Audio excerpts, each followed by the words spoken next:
All right. Hi, everybody, and welcome into the first episode of the Level Playing Field podcast. My name's Andrew Kardos, and I'm here with my co-host, Dennis Atiyeh.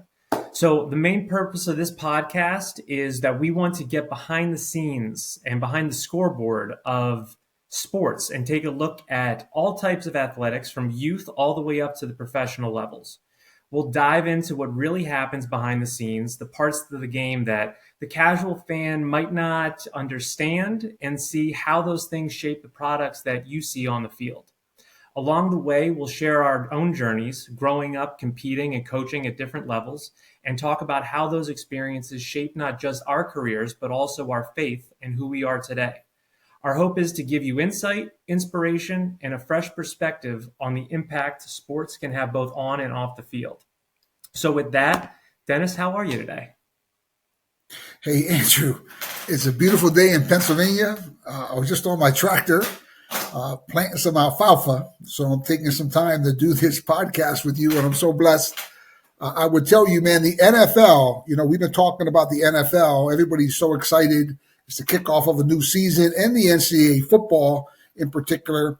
And, there's two big things happening in the NFL and especially in the NCAA. College players are getting paid. Coaches are making tremendous money. And there's a cat who made $40 million a year to play defensive line. It's really, really unbelievable. These things that are going on, Andrew, and I really want to bring some insight into it because it really goes back to the NFL being a monopoly. But it's a great day here, and those are man. That's what this show's gonna really come at these folks. They're not gonna believe the things that I have to say about why NIL is happening. The cause of the NIL is 100% the NFL, in my opinion. And that's what we're going to talk about on today's show. Andrew. Absolutely. The landscape of sports has changed dramatically over the last decade, and now it is it's almost unrecognizable at the point that we stand in right now. So before we dive in, before we get all into our conversation here, I want to just quickly introduce us to our audience.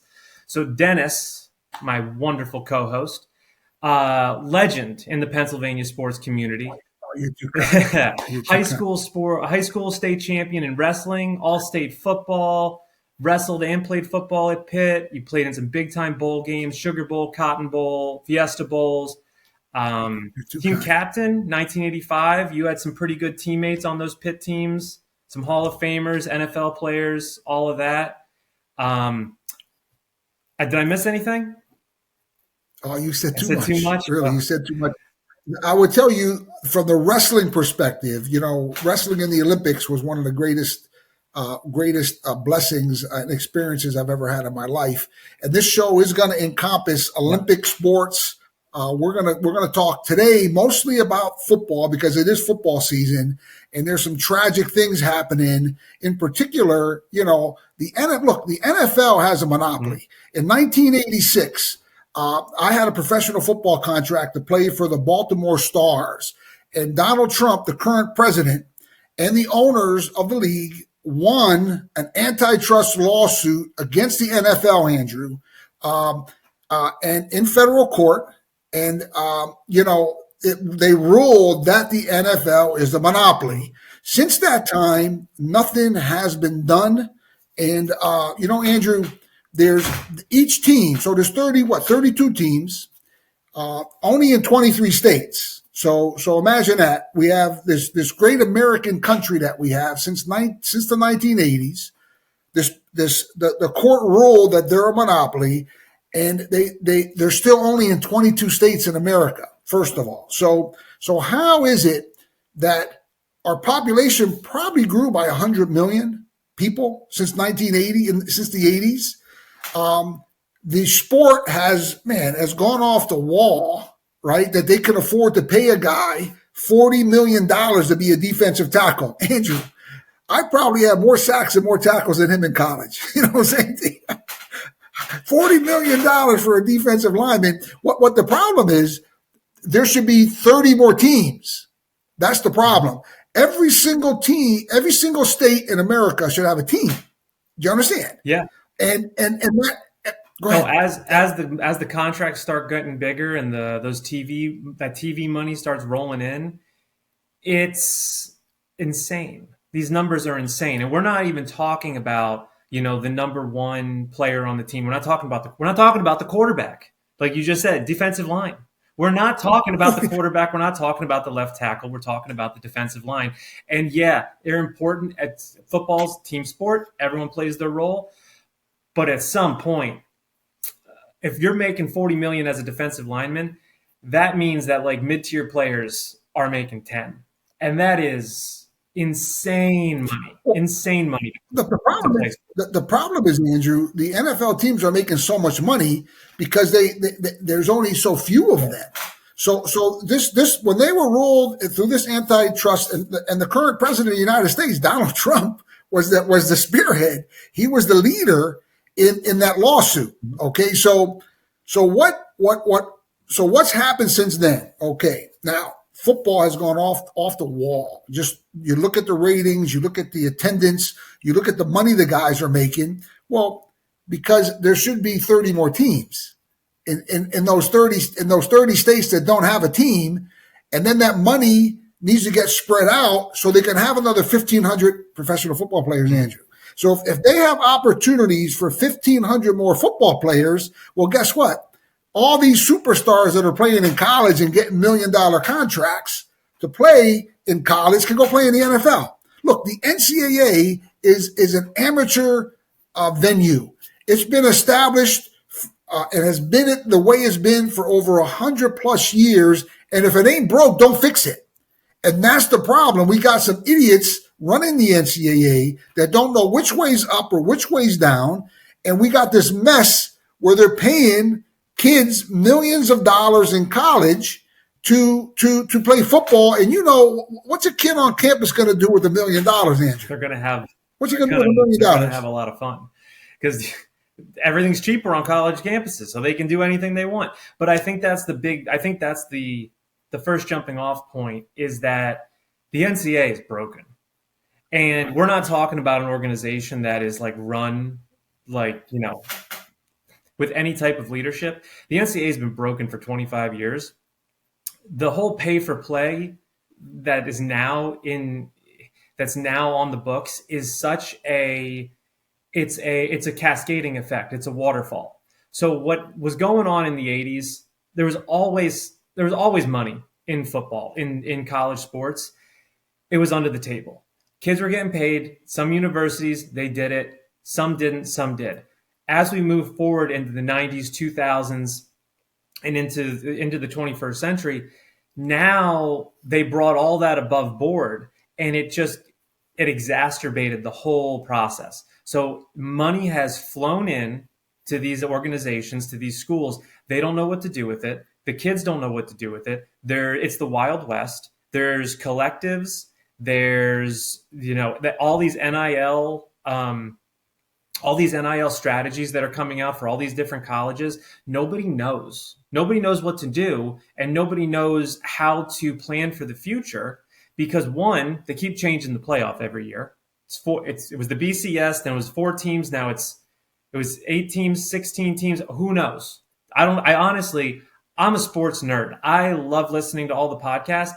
I'm so confused because I genuinely do not know what the playoff structure looks like. Because last year they had the seedings now it's straight seedings. Last year they were the top 4 conferences got the top 4 seeds. I don't know what's going on. It's 12 teams now. It's going to be 16. Who knows? Where's it going to stop? It's going to turn into 64 teams, and it's going to be this ginormous thing. And you know what? The more money that pours into it, I don't know what's going to happen next. But I think that's the whole point, is that there's no leadership at the top to leave people just like, I don't know what's going to happen. Well, the thing is, they themselves don't know. They don't look. You got these guys. We're focused on football here, so we got these groups that own these 32 professional NFL teams. They never wore a jockstrap in their lives. What do they know about football? Do you understand what I'm saying here? And it's the same thing with the guys running the NCAA. They never wore a jockstrap in their life. It's a non-for-profit, and they're making multi-million-dollar salaries, and they don't even know what they're doing. So the first thing that needs to happen is men and women who know what they're doing need to run these organizations. The NFL themselves, the commissioner's an idiot. I mean, what does he know? He never played football in his life. So this guy's running 32 teams, and here's the problem. Here's the problem. They want to keep making the money, and that's all they care about is the almighty dollar. And whatever it is, like they put this singer out. They put this singer out with the tight end from the Kansas City Chiefs. Yeah, they put this Taylor Swift out. She's their star. Mm-hmm. She's the NFL star because she has a bunch of stupid girls she brainwashed. And listen, if your daughters are listening to her, you need to wake them up, okay? And I would tell you, she's a loser. She's a liberal loser, and she has no business football. But the NFL, they love her. But how about Tim Tebow? Tim Tebow was the biggest draw ever. He was the hottest athlete, football player to come out of college ever. I mean, you name the guy. Dan Marino was a teammate of mine. Tim Tebow, Dan dwarfed under Tim Tebow coming out of college. But when Dan played in the NFL, it was a different story. He's a star. He's the greatest of all time. But Tim Tebow came out of college, Andrew, hot, man. He was like, wow. He was a superstar. Mm-hmm. You understand? First round pick, the Denver Broncos pulls off this. I'm just making comparables about the NFL. Mm-hmm. You hear what I'm saying? Yeah. And what the downfall of the NFL is that rather than holding up Tim Tebow, and look, he was another Doug Flutie type of guy. The guy at the Kansas City Chiefs, the quarterback there. Mm-hmm. He was that type of guy. He was elusive. He had his own style. But you know what? Rather than investing in him, they wanted him to shut up because he was talking about Jesus. He was talking about God. He was a great example. But what the NFL will do, they'll put this I don't want to insult anybody, but they'll put this pig out on a screen with this tight end and make a big deal about him. Do you understand? Because they want people to watch. They want people to watch. And here's the thing. That leads to these crazy television contracts, and that leads to paying these guys $40 million to be a defensive end. Now, what should be, and I hope the President of the United States watches this. His buddy Bannon watched one of our shows earlier on that I did with the USA Citizens Network, and they made some noise. So what needs to happen to get the NIL under control, from my perspective, Andrew, okay, is every state, every governor in every state, every senator in every state, the Congress and the president, we need 30 more NFL teams, okay? And all that big pie that they're making off of television and whatever they're making needs to get spread out, and those 30 teams need to get 45 players, Andrew. Do you understand? 50 players. So that 1,500 players that these superstars that are playing in college making $1 million, let them go to the NFL. We don't want them in the NCAA. We want the NCAA to be what the NCAA has been and continue, and hopefully will continue to be into future generations because it was never broken. Yep. Many men have cherished those experiences at you went to Penn State, I went to Pitt, and across the country. And let's talk about that. Mm-hmm. So how it's transformed, how the money, how the paying the players, how that's transformed. And then, so with your suggestion of adding more NFL teams in, adding more opportunities for kids to continue their career and get paid to do it, because that is the ultimate dream, is to get paid at a professional level to play sports. That's an amazing accomplishment for kids to get. And so you take it. So I think you told me this before. So there is 60 million kids playing youth sports. Out of that number, the fraction is so small, going from youth sports even to high school, then high school to college, college to pros. I know for a fact, like the NFL number is 1%. So it's barely even a number.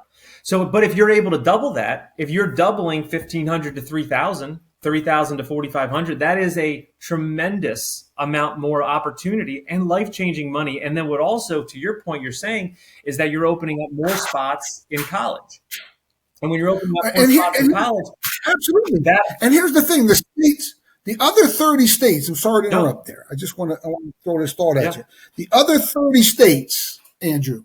The other 30 states are being robbed of the revenues. I mean, professional football, professional basketball, professional hockey, professional baseball. And we're going to have these conversations down the road about each. I'm not just saying the NFL needs to expand. I'm saying all of them need to expand. You understand?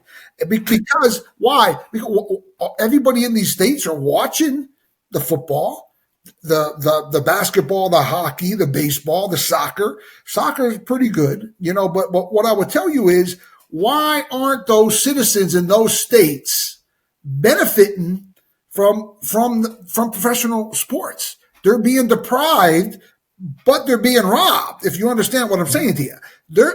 These professional franchises are making money off these other states, but those states aren't making any revenues back. So if you have a professional franchise in these different states, it's going to have a positive multiplier effect, not just on the athletes, Andrew, not just on the athletes, but also on the citizens of each state. So why, and I hope the President of the United States hears what I'm saying, and Congress and the senators and every governor watches this show, because it's not fair, not only to the athletes, Andrew, right? Not only to the athletes, it's not fair to the citizens of each state, in that their taxes can be lowered because they're making more money off of professional sports. Their real estate taxes, their income taxes, their various taxes that they're paying can get lowered because they have a boom in some professional franchises being in their states. You hear what I'm saying to you? Absolutely. Not only that. No, absolutely. And we remember when LeBron, to switch to basketball real quick, but like, for example, when LeBron left Cleveland, that was a major thing. The Cleveland economy, the downtown area of Cleveland, took a hit when he went to Miami.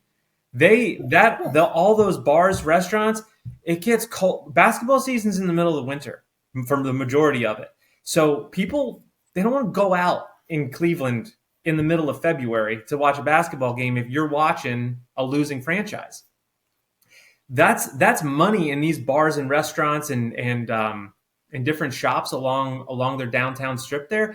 That's all real economics that's being pulled into this. And unfortunately, because we're bringing money into this equation in all of these different aspects of sport, that's a part of it. Economics is a part of it. You need to consider, like we said, like a state college, like a small downtown college campus. They have nothing going on except Penn State. Without that town just turns into another Pennsylvania hill town out there in the middle of Appalachia. That's what it is. So it's very interesting. It's a beautiful thing, though. Yeah, State college and the surrounding community is loaded with Amish people and Mennonite people and all kinds of different ethnic groups, and great agricultural products, the milk and the food, as well as Pittsburgh. Wow, what an awesome city! I lived in state college for 3 years. I loved every minute of it. Yeah, man, Pittsburgh, you got this ethnic mix of Irish, Italian, Syrians, Lebanese, Polish, Slovak, just you name them, Spanish, Black. Pittsburgh's awesome, just a big melting pot. And that's the great things of these cities. And so many of them, they're Pitt fans, they're Steeler fans, they're Pirate fans, they're NHL, Mario Lemieux, they're big fans of, and it gives an extra blessing to these communities to have that. And what I'm saying is right now, these franchises' values are booming. They're paying players a defensive end $40 million. Oh man, I want to put my football equipment back on and hearing that. You know what I'm saying? Anything. That's a lot of Oh my God! But here's the thing. Ultimately, that 40 million should go to 30 different guys on 30 different teams. And he should be making maybe 1.2 or 1.3 million with 30 or 40 other young athletes that aren't getting that Which shot. is still You understand what I'm saying to you? We're not saying it's huge money. Yeah. To make seven figures is huge money. So the point supports what we're talking about. The state economies and city economies where these college and professional teams are based are going to benefit from it. And then here we go. Let's talk about these other 2,000 football players. Let's just stick to football right now.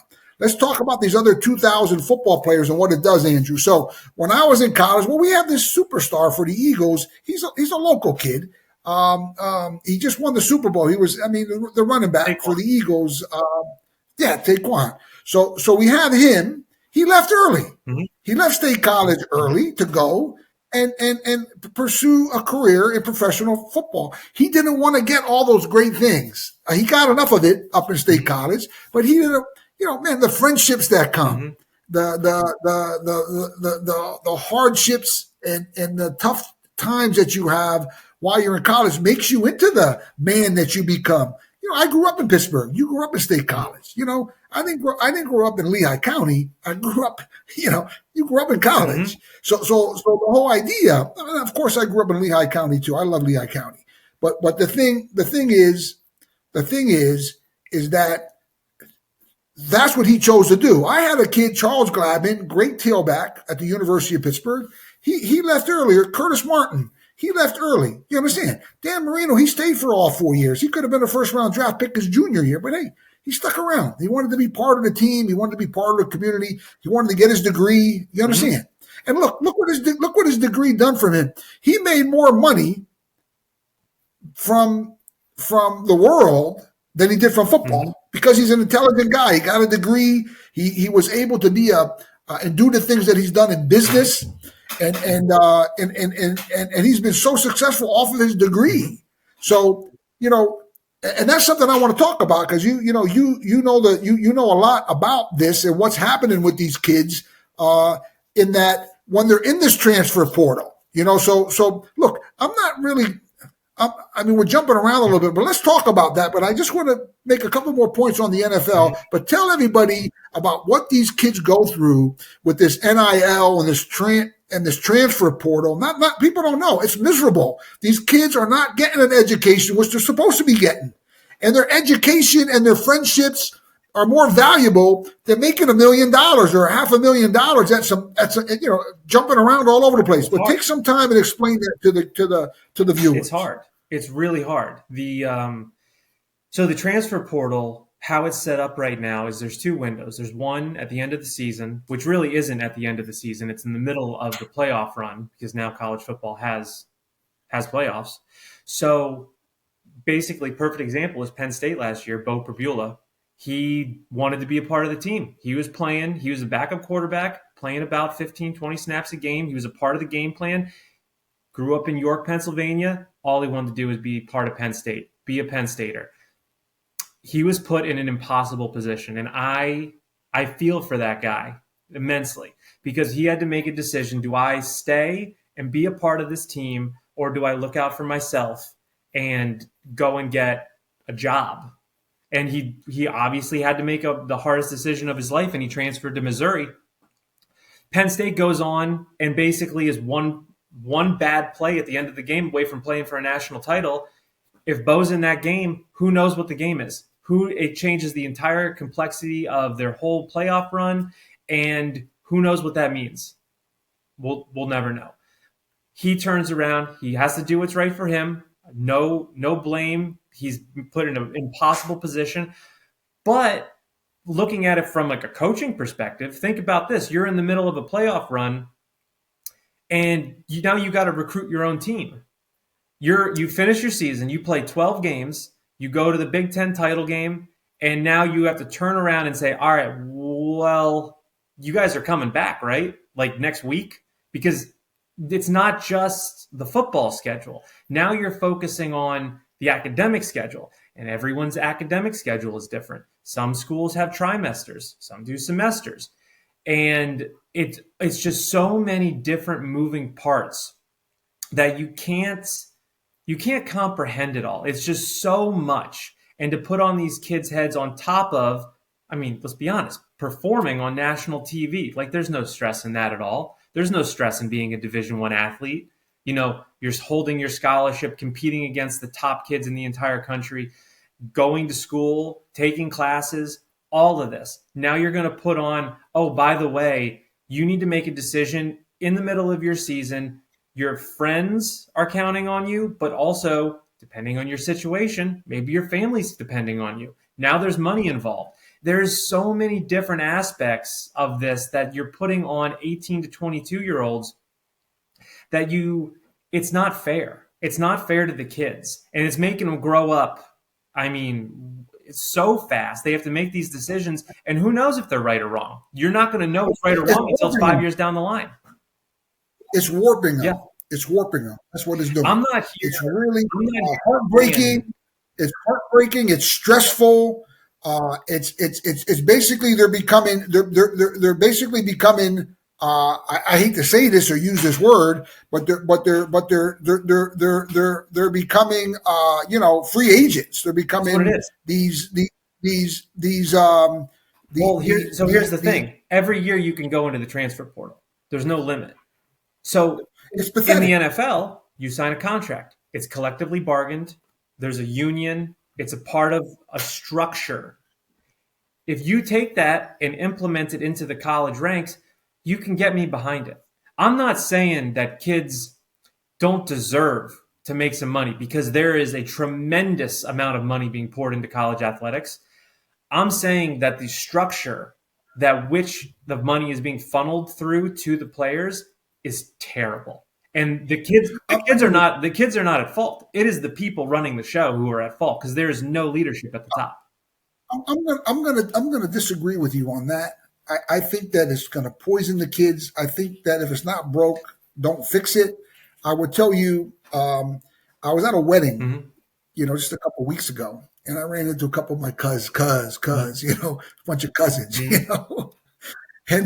and of course, everyone's having fun, and we're having a couple of drinks, and the guys say, "Oh, Dennis, imagine if they had the NIL when you were in high school, I was the number one heavyweight in America, right? I won the Dapper Dan, so I was basically national champion. Back then, when they would put the number one kid in the country against the Pennsylvania state champion, and just by coincidence that year, he was ranked number one, I was ranked number two. But he's a tough kid. He went to Syracuse. He played football at Syracuse. His name was Schwab. I beat him. So he was a runner-up national champion. He was an alternate to Bruce Baumgartner. And I beat him in the Dapper Dan, so I was considered the number one heavyweight in the country, and I was a top linebacker recruit in the country. I mean, Bo Schembechler, Woody Hayes, Joe Paterno was at our house. I mean, you name them, they were there. You hear what I'm saying to you? So what they said, Dennis, imagine what kind of money they would pay you if you were in the NIL. And I told the guys, I said, listen, I wouldn't change anything. I struggled. I had the difficulties and all the hardships that came from going to college and the friendships and the love and the sincerity. And you can't buy that, Andrew. You see, and that is why these guys who are running the NFL and who never wore a jockstrap, they're changing the game. And I wanted to get back to this point because we were talking, and we're going to still go to the NIL, but I still want to make this point in that the NFL has become soft. These guys are changing the rules that you can't even hit. I mean, you were telling me they had Ray Lewis, a bad cat wrestler. Man, I know Ray. He was Goose was my roommate and backup nose guard, Tony Siragusa. They won a Super Bowl together, those guys, and I would hang out with Ray and Goose and good friends of mine. But he made a point in a show you told me that it's not the football isn't what it used to be. You can't tackle, you can't hit, you can't do certain things. So this leads to a problem, Andrew, in that the guys are playing longer now. You understand? So if you got 1,500 guys, and it's a soft league. I mean, quarterbacks are playing. I mean, Brady played for how long? I mean, is he still playing, Brady? Yes. No, Aaron Rodgers is 41, I think. 41 now. But the point I'm making to you, that's exactly the point I'm making to you. So you got these idiots changing the rules to football. Like, who are they to change the rules? Like, since when are you ordained? You never wore a jock strap. You never tackled a guy. You never threw a ball. You never hit anybody. You never blocked anybody. And you're making rule changes. Figure that out. But these rule changes hurt the other athletes that are waiting in line to play. Do you understand? There's such a tight space, and it goes back to exactly what I'm saying, that the NFL has caused NIL. Okay, these guys are tremendous athletes, and I love them. I mean, they're great guys. I love them, man. God bless them. But they gotta have more opportunities to play professional sports, and the reason that this is all happening, because like we just talked about, Shaquan and Charles Gladman and many other guys that left early, they didn't want to get their education. They didn't want to play in an amateur environment. So listen, God bless you. You're not the first. You ain't going to be the last. Go play in the NFL. You understand? And that is what we got to go back to, Andrew. The president of the United States and the governors and the senators and the Congress, we need more professional sports franchises, and these guys who never played football in their lives, they need to get punched in the mouth. That's what needs to happen to them. Hey, you, what are you making all this money? You understand? And what I mean by punching them in the mouth is, no, here's 30 more teams. You understand? We're gonna push that antitrust lawsuit that they won, and we're gonna push it and force you to have 30 teams, not just the NFL, go right down the line, but we'll have that conversation later. So we're talking about the NFL right now. Let's talk about that. Let's talk about that antitrust suit. So tell me about it. We're talking about the USFL? Yeah. 1986. So 1986, Trump and the owners, they won a lawsuit. You understand? But what happened from that too, the league folded. But then 2 years later, there was a strike. The players, the USFL was great for the NFL. I mean, the salaries went up. For example, my contract was a six-figure contract. Goose, my backup, right? He was playing. He got a contract for the Colts. He was the starting nose guard for the Colts, making $65,000 a year. Goose was. He was a starting nose guard for the Colts. He was a free agent. I was a free agent. So he goes to the Colts. 2 years, a year or two after me, but he's making $65,000 a year. I was going to get paid. My agent was Ralph Sindrich, great guy. He's still an agent. He called me when they went on strike, right? So they went on strike. He said, Dennis, why don't you, the guys want to sign you. Why don't you? I said, tell them to kiss my ass. Part of my language, right? I said, I got all my boys, all my friends are playing. I'm going to go play. I got Dave Pizzoli and Dan Marino and Bill Fralick and Jimbo Covert and Dolman and Matt Millen and all these guys. I love these guys. I'm gonna go screw them. And they really want to pay me good money. And they said, they're gonna keep me on. And I said, no, just tell them to kiss my ass. So it's not the first time that I'm telling the NFL to kiss my ass. You understand? Because what they're doing is wrong. They need to get straightened out, and we need somebody with some authority to say, hey, man, it's been going on too long. You're making billions and billions and billions of dollars. The players are making tons and tons of money. It needs to get distributed and shared, Andrew. So this is a solution to NIL. Do you understand what I'm saying? Because I disagree with you. Amateur athletics are amateur athletics, and that's where the NCAA needs to get back to basics. Do you understand what I'm saying? I think you disagree. I'm living in the world that we live in. You're painting a beautiful picture.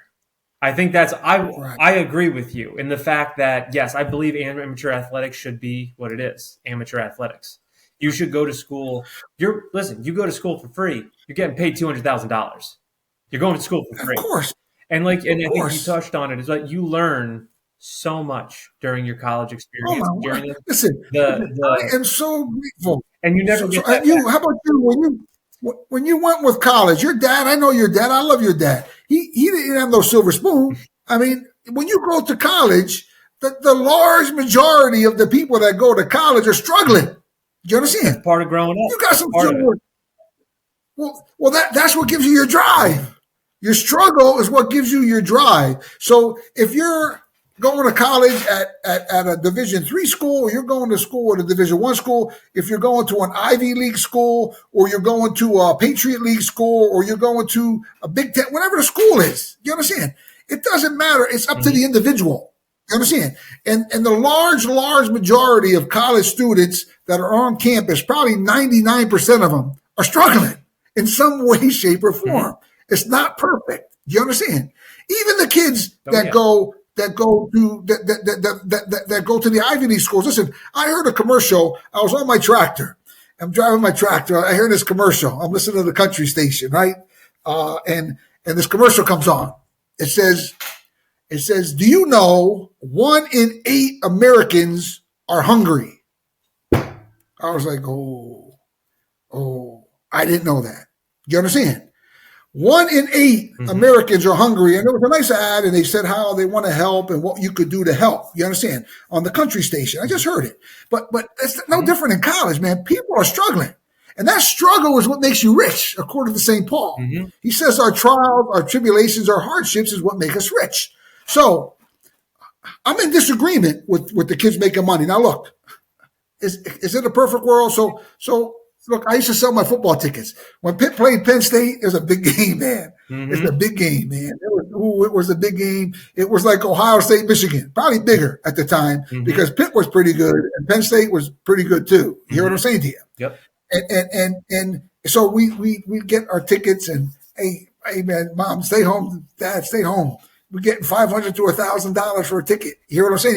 You were able to sell your tickets, Andrew. They used to let you. So that was a different way of making some bread. You hear what I'm saying to you? Guys had jobs. They'd work at the local bars. You know, they'd say, hey, come on down. I'm working at so-and-so bar. And the bar owners and the people in the community want to hire the guys. Give them $100 to, you hear what I'm saying to you? So there were different ways that the guys were making money back in the day. But these idiots at the NCAA, like you're talking about, right? They ruined it. They says, oh, you can't sell your tickets anymore. Oh, you can't have a job. Okay. Well, what do you want the guys to do? You know what I'm saying to you? Now they've gone extreme. They want to let the guys make $1 million. Look, I'm not disputing that there needs to be, in some way, shape, or form, maybe something that accommodates them, but it's got to be for all 100 kids on the team. They just can't let a kid make $1 million, and then there's a kid who ain't making 2 cents, and he's practicing just as hard. He's sacrificing just as much. I don't care if he's Joe Superstar or Harry Walk-On. Do you understand? When you're on that team and you make that team, it's got to be equal because that's what athletics are about. It's about being equal and being a team and being part of it. Look, when I was at Pitt, and if Dan Marino was making $1 million, I would have kicked his ass. I'm like, come here, man. Come here. How much you making? Well, okay, you got another 100 guys, so each one of us are going to make a Gino. So you're going to give every one of us $1,000. You understand? He would have done it. That's the kind of guy he was. You know what I'm saying to you? So is there something in the middle? I don't know. I'm willing to look at it, but you can't take away the purity, the authenticity, the man, I want to cry. It's just such a beautiful thing. I think you just described it perfectly, is that when you they overcompensated so hard that now we find ourselves in this Wild West position that there is just money being thrown around like you can't even imagine. Kids are making millions of dollars and they're still in school. They're still going to class. And that's such a hard thing to grapple with because it's hard. Yeah, you know what that money's doing though. Yeah. You know what that money's doing. It's gonna ruin the kids. Look what happens to the NFL guys. These are men. These are men in a situation. It goes to garbage. Yeah. It goes to garbage. I don't care to talk about it. I don't want to defile our show, but any sports fans or anybody that wants to just, I know boatloads of them, broke, pathetic lives, marriages ruined, families ruined. That's all money does. If it's not based properly. So why not get rich? Why not let the kids get rich like I did with the hard school of knocks, man, like you did, struggling, like our parents did, like our friends did. Do you understand? Why defile such a pure all-American, historic, traditional, faith-based, awesome college experience? You know what I'm saying to you? With trashy money. Money's trash. Friendships, love, hope, peace, hard work, learning, sacrificing. That's what makes a man rich, Andrew. And that's what I told my cousins. That's what I told my cousins at the wedding. I said, listen, I would tell them, and I would not change one thing. I would have probably been a huge NIL guy. You understand? And to think that if I would have taken that money, I wouldn't be the person I am today. Yeah. So, and to your point too, as you go through that whole thing, we're talking about how number one guy on the team, and then the last guy on the team, the star versus the walk-on, right? That's just on the football team. And I know this is such a hard concept to drill down on, because we're not just talking about football. We're talking about all college athletics. We're talking about the lacrosse team. We're talking about the women's rowing team. We're talking about the cross country team. We're talking about how does that happen? How does that pie get divvied up? And on top of that, when you go through all these different schools, some schools have 32 teams, 32 varsity teams. Some have 16. How are they going to be divvied up to the same number? It's an unlevel playing field. Just it extrapolates out until you can't even comprehend what this level of money can do. This is where, Andrew, this is where you and I had this conversation. This is where the Olympics, wow, man, what an awesome traditional historical event. If you read the history of the Olympics, it was for empires to stick their chests out and prove that my empire was stronger than your empire. You understand? That our athletes are greater than your athletes. It was a way to go to war, right? It was a way to go to war, but without killing each other, which I think is great. You hear what I'm saying here? Which I think is great. But every single Olympic sport, okay, which is going to bring us to our next topic. We were going to talk about the things that are going on at Penn State and at Pitt and at all the colleges across the country, foreigners taking American athletes scholarships. So, all across the world, I mean, athletics, the Olympics is awesome, but that money from the NIL that these universities and conferences are getting, it needs to be equally distributed, Andrew. Equally distributed. This is where the NCAA needs to get punched in the mouth too, not just those professional football franchises. And I don't mean to be saying it literally. What I'm saying is how you punch them in the mouth is you force them, you force them to have more NFL teams. You understand? You force the NCAA to stop this absurdity and just giving guys money, and you take that money and it gets distributed to all the Olympic sports. You understand? So every university, let's talk about those 60 million youth. Remember, that's why you and I are doing this. We love those kids. You're going to have children soon. My children, man, they're growing, but everyone's my children. I love children. You understand? I want all of them to have the opportunity that I had and that my children had. 5 daughters and 3 sons. They played every different sport. You name it, they played it. You understand? So that money should be equally distributed across the board to all the Olympic sports, and every university in the country needs to reinstate all of the Olympic sports and all of the traditional sports that our country had, so that those 60 million youth that watch football and watch lacrosse and watch hockey and watch soccer and watch and support it, and they all sacrifice to pay to go to clubs and advanced training and all these various things that they're doing, they should have the opportunity that that the same guy that can play football or basketball or hockey or wrestle have at a university. Do you understand? So and both male and female, Andrew, both male and female.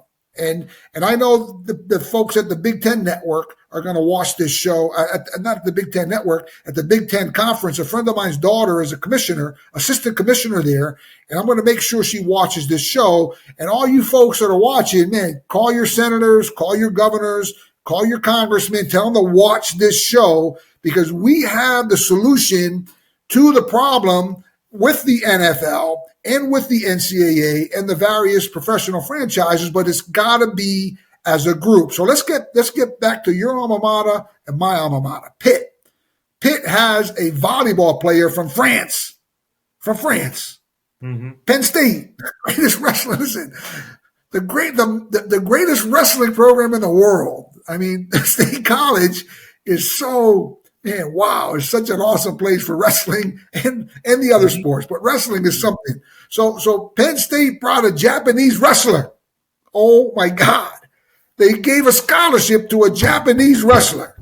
You're talking about being upsetting. I mean, I want to go up there and have I want to go wrestle myself hearing that. Mm-hmm. We got the greatest state in the country and in the world for wrestling, and we bring in a Japanese foreigner to wrestle in State College. Now, Andrew, let me tell you how upsetting that is.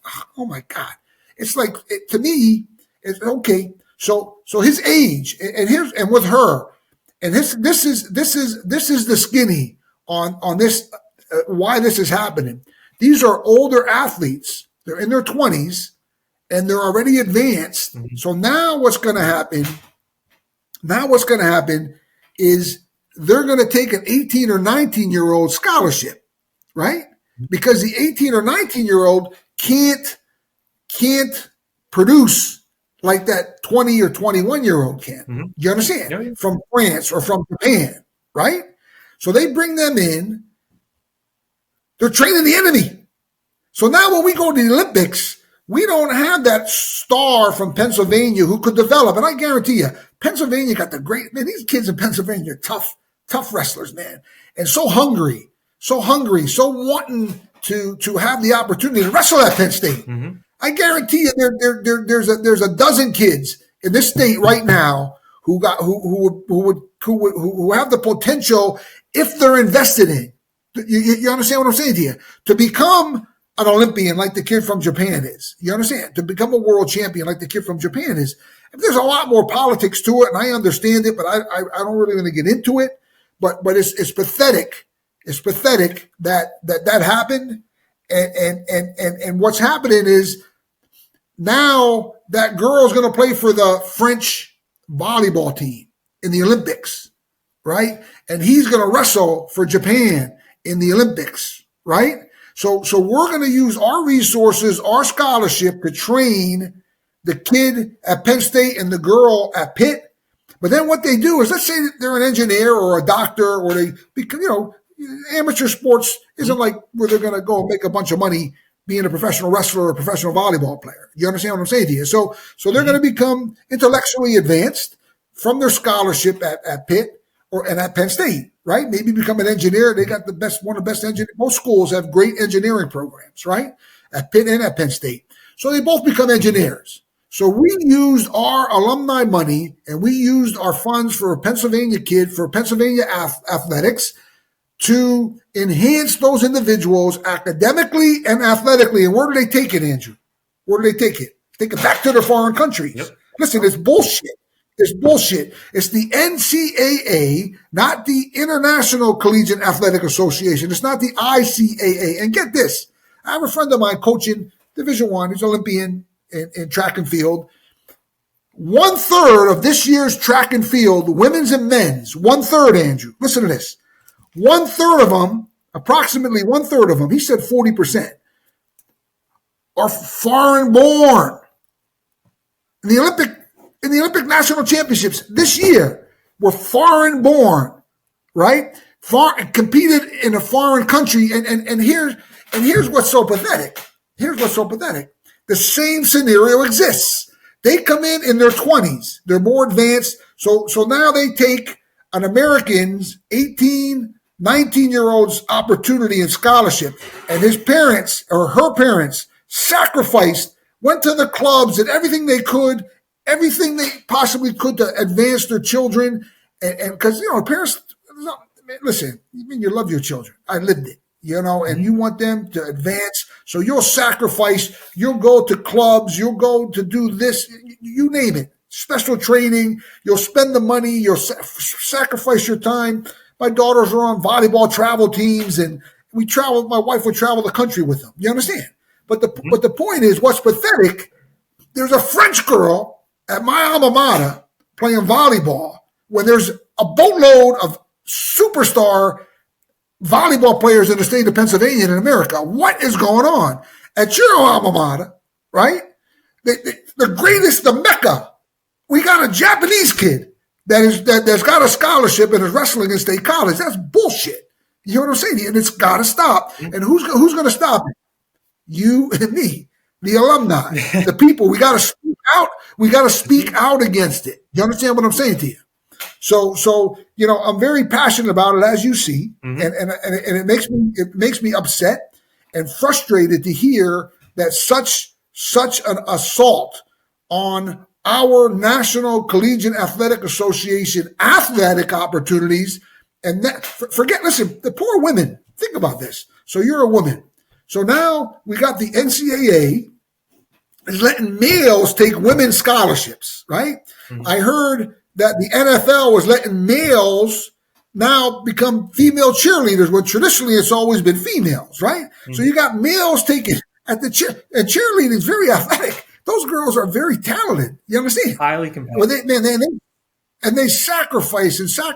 So now the NFL and the NCAA, they're letting males take female opportunities in athletics. And now we have this foreign assault. And Andrew, Penn State even got their goalie is from like Yugoslavia or Russia or something like that. Well, I think that's what it comes down to. I think that's what it comes down to from every aspect. It's about opportunity. And that's what we're trying to do here with this podcast, is highlight why we have such an amazing talent pool in this country of 60 million youth. They need to have the opportunity, because that's what you said it, the National Collegiate Athletic Association, not the international, the national. We don't compete against Cambridge and schools across the waters. We don't compete against them. So we need to highlight the talent pool that we have here in this country and give these kids the opportunity to benefit each other, benefit themselves and the schools, because that's what it comes down to. Money aside, all of that, going to college is an amazing opportunity to gain a degree, to change your life, to have job opportunities for the rest of your life. So if you're taking away those opportunities just to win, you're missing the point of collegiate athletics, I think. And that's it. That's it right now. And it's not fair. Again, we're going back and forth because nothing's fair in this world. But when you tell a coach, you got to win, you have a $9 million salary, you got to win, they got to do what they got to do. So again, I'm not blaming anybody who's in the crosshairs. I'm talking from the top down. There needs to be a systematic change to what is going on here. And when you are able to say, hey, we're dealing with collegiate athletics. The whole point is to give these kids opportunities to showcase their talents, to get a degree, and to change their lives and compete at the highest level. Whatever you can use that trampoline to take on, to go play sports and on a professional scale, God bless, and that's an amazing thing. But the main goal of collegiate athletics is to be a college student, a student athlete. And then, so I want to say I think it's the funniest thing ever, because it's the old NCAA commercials. All of us are going to be going pro in something other than sports, right? That's me. I'm pro in something other than sports. I played in college and I did not go pro. That is 99.9% of the kids. And I have degrees from Penn State. That changed my life. That gave me opportunities that I would not have if I wasn't able to pursuit to go to college. And playing sports in college was a tremendous opportunity for me. But reality sets in sometimes. So that's really what it comes down to.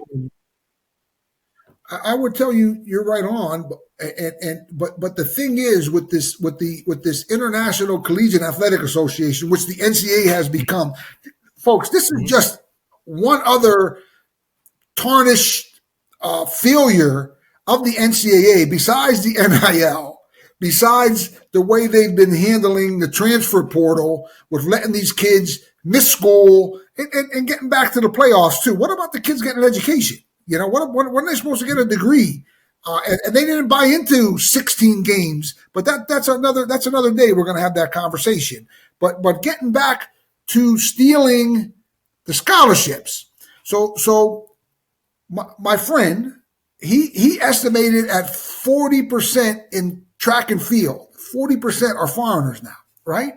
So if you take those 40%, some of them are going to become scientists, engineers, track and field. They're not going to make money. So they're going to try to become doctors. They're going to really try to advance themselves off these scholarship opportunities, right? They're foreigners. And you name the country. They're from Asia, Africa, North America, Canada being North America, the Europe. Some of these kids are from Finland, the hockey players, the various track and field people. And again, they're older. So they have a big edge on our freshmen that are competing. But the kicker is all of those scholarships that they're getting from the NCAA, rather than our kids getting them and our kids advancing themselves, not just athletically, Andrew, that maybe they can compete in the Olympics and win a medal so America can show their strength and say, we won more medals, because everybody gets into it, man, the medal count, like, oh, what is it? And everyone has so much pride in each country, but what they're stealing from us is they're stealing the minds, Andrew. They say you could take everything away, but you can't take away a man or a woman's mind, right? And what they know. So they're stealing this knowledge, giving it to foreigners that they're taking back, and their country's benefiting from the money and the investment that's supposed to go into American athletes, Andrew. Now, look, folks, you don't hear this anywhere. You're gonna be watching me and Andrew. You're gonna be like, whoa, where did these guys come up with this? This is all the fact. You do the research, any follow-up, any fact-finding, whatever you do. What we're speaking is 100% the fact, and it's the truth. And guess who can change it? You. Every one of us can change it together. We need to stop the NCAA from the disastrous policies that they've instituted, with the International Collegiate Athletic Association being more important than the National Collegiate Athletic Association. NIL needs to stop. They need to distribute those monies to all of the Olympic sports. That's a solution. It's a legitimate solution. They don't know that because they never wore a jockstrap in their life. They don't care. Their kids aren't competing. Their kids are all these guys that own these NFL teams. They got so much money, it's stupid. Their kids are, they're not competing. They're that 1 or 2% that go to college and aren't sweating to get through college, that aren't feeling the hardship and the struggles that so many of you have felt. So they don't know the importance of these issues. And rather than these owners making another billion, or rather than some defensive linemen making $40 million, right? We need more professional franchises in America. That's the reality of it. And we need to take the money and distribute it to all of the sports with the NIL. This big bread that the Big Ten's getting and the Southeastern Conference getting, no, the conferences can't just have 13 varsity sports or 20. You need to have all the varsity sports. And that's one thing I would say about the Big Ten. They're very good at that, and I think there's only one Big Ten school that don't have a field hockey team. I think it's Wisconsin, a women's field hocky team. All right. A friend of mine's daughter played at Ohio State, and one of my nieces are going to Ohio State to play hockey. So I get these different stats on field hockey. Is my game now, Andrew. My cousin, my nephew, really calls me Uncle Dennis. He was a first round pick by the Utah oh boy, what's their name? The Utah lacrosse team, the professional lacrosse team. Archers. He played over at what's that? Yep. What are they called? Archers. The Archers, that's right. The Utah Archers. He was a first round pick. He's a great kid. It has to, like you had said, it has to be in all the sports. Because look, if you look at the statistics, Andrew, I'm so blessed. Mm-hmm. I have 8 healthy kids. They all competed, high school, college. They had a blast. They're all doing okay. They're sound. They think the way a human should think. You understand? Mm-hmm.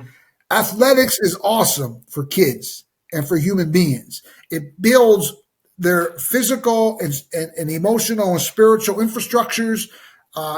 It gives them the opportunity to interact with other athletes and travel. Wow, the traveling's great and a lot of fun. And the people you meet along the way, wow, that's more valuable than anything.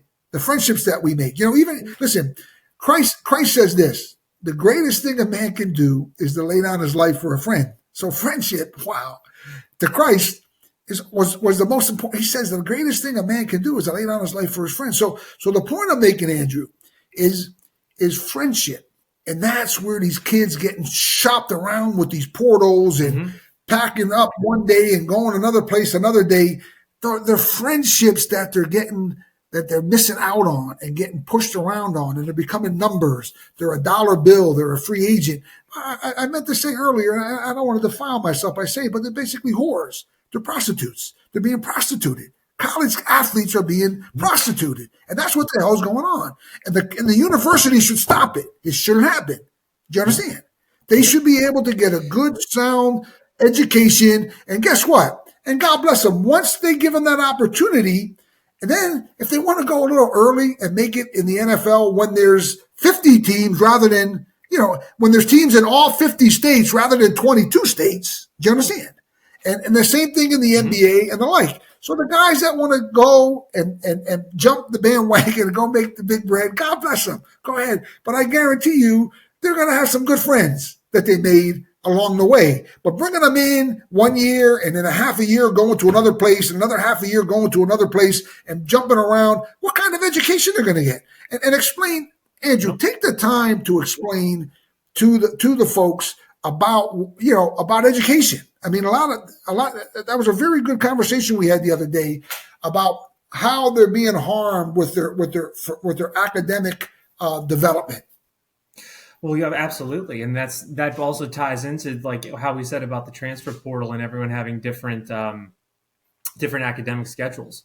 So when you transfer from a Big Ten school to an SEC school out west and in the Pac-12, or what was the Pac-12, it's all different.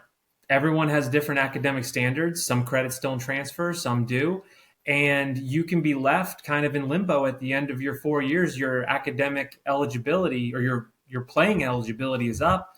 And if you don't have credits that are transferring, you don't have a degree. And now you got to pay for college just like everybody else.